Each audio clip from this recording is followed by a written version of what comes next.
నమస్తే అండి. సీనియర్ రాజకీయ నాయకుడు అయినటువంటి బొత్స సత్యనారాయణ గారికి బ్రెయిన్ స్ట్రోక్ రావడంతో హుటాహుటిన హైదరాబాద్కు తరలించారు. ఇన్ని రోజులు శాసన మండలి సమావేశాల సందర్భంగా బొత్స సత్యనారాయణ గారి మీద ఒత్తిడి పెరిగింది. దాని కారణంగానే బ్రెయిన్ స్ట్రోక్ వచ్చింది అని చెప్పేసి మాట్లాడుతున్నారు. అసలు ఇదివరకు కూడా బ్రెయిన్ స్ట్రోక్ వచ్చింది ఆయనకి. అయితే కోలుకున్నారు. మళ్ళీ రాజకీయంగా యాక్టివ్ అయ్యారు. అందుకనే ఆయన ఆ విధంగా మాట్లాడుతున్నారు. మళ్ళీ ఈసారి బ్రెయిన్ స్ట్రోక్ రావడంతో సిటీ న్యూరో సెంటర్ హాస్పిటల్కి అయితే తరలించారు. అసలు జగన్మోహన్ రెడ్డి గారు ఒక ఆరోగ్యం బాగలేని వ్యక్తిని ముందు పెట్టి రాజకీయంగా ప్రభుత్వం మీద పైచేయి సాధించాలనుకుంటున్నారు. ఇది ఏమాత్రం కరెక్ట్ కాదు. జగన్మోహన్ రెడ్డి గారికి తెలుసు కదా బొత్స సత్యనారాయణ గారికి ఆరోగ్యం బాగాలేదు అని చెప్పేసి. అసలు శాసన మండలిలో ప్రభుత్వానికి మరియు బొత్స సత్యనారాయణ గారి మధ్య వాడి వేడి చర్చలు జరుగుతున్నాయి.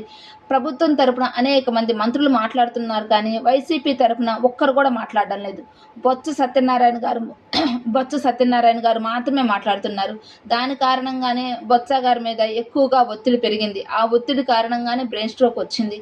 అసలు జగన్మోహన్ రెడ్డి గారు మరి ఆరోగ్యం బాగా లేని వ్యక్తిని ముందు పెట్టి రాజకీయాలు చేయకూడదు కదా. మరి ఎందుకని జగన్మోహన్ రెడ్డి గారు ఇలా చేశారు? ఇప్పటికైనా మరి జగన్మోహన్ రెడ్డి గారు అసెంబ్లీ సమావేశాలకు హాజరవ్వచ్చు కదా.